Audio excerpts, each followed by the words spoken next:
آج ہم سجدہ کرنے کا مسنون طریقہ سیکھیں گے کہ سجدے کے اندر کیا کیا چیزیں سنت ہے اور کس طرح ہم سجدہ سنت کے مطابق ادا کر سکتے ہیں۔ سب سے پہلے تو سجدہ دونوں ہاتھوں کے درمیان کرنا ہے۔ دونوں ہاتھ زمین پر رکھتے ہیں، انگلیاں ملی ہوئی ہوتی ہے سجدے کی حالت میں، اور ان دونوں کے درمیان ناک اور پیشانی دونوں کو زمین پر رکھتے ہیں۔ تو پہلی سنت تو دونوں ہاتھوں کے درمیان سجدہ کرنا ہے۔ دوسری سنت ناک اور پیشانی دونوں کو ہی زمین پر ٹیکنا۔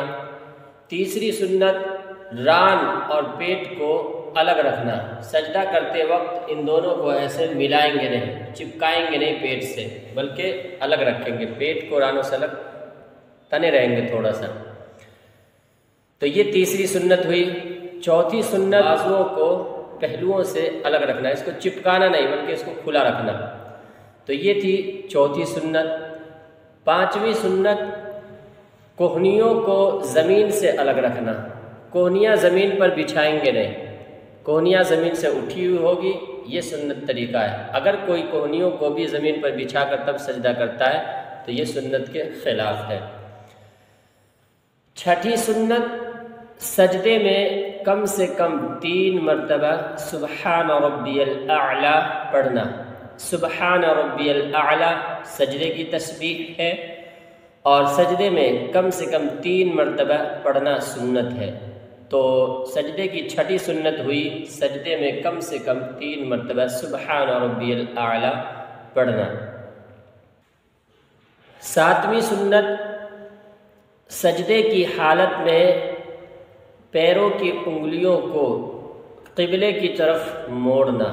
سجدے میں دونوں پیر ہمارے کھڑے ہوتے ہیں، تو اس میں تھوڑی سی کوشش یہ کرنی ہے کہ تھوڑا اس پر زور ڈال کر ایسے ہم آگے کی طرف قبلے کی طرف موڑنے کی کوشش کریں گے۔ آٹھویں سنت سجدے کی حالت میں نگاہوں کو ناک پر رکھنا۔ سجدہ جب ہم کرتے ہیں زمین پر کرتے ہیں، آنکھیں ہماری بالکل زمین سے ایسا قریب ہوتی ہے کہ ہم ادھر دوسری طرف کہیں اور دیکھ نہیں سکتے، تو ہمیں ادھر کو دیکھنا ہے، ناک کی طرف۔ سجدے کی حالت میں دونوں نگاہیں ہماری ناک پر ہوگی۔ یہ 8ویں سنت تھی، اور یہ 8 چیزیں سجدے میں سنت ہے۔ اگر ہم ان 8 چیزوں کی پابندی کرتے ہیں تو ہمارا سجدہ سنت کے مطابق ادا ہوگا۔ ایک خاص چیز جو دونوں سجدوں کے درمیان جب ہم بیٹھتے ہیں، اس کو جلسہ کہتے ہیں۔ فرق کرتے ہیں دونوں سجدوں کے درمیان کہ یہ الگ سجدہ ہے، وہ الگ سجدہ ہے، 2 سجدے ہیں ایک رکعت میں۔ تو ان 2 سجدوں کے درمیان بیٹھنے کو جلسہ کہتے ہیں، اور یہ جلسہ جو ہے یہ واجب ہے، یعنی سنت سے زیادہ اہم اوپر کی چیز ہے، ضروری ہے۔ تو اس کا خاص خیال رکھنا ہے، خاص توجہ رکھنا ہے کہ دونوں سجدوں کے درمیان ہمیں فرق کرنا ہے، تھوڑی دیر رک کر دونوں سجدوں کے درمیان۔ اللہ تعالیٰ سمجھنے کی توفیق نصیب فرمائے۔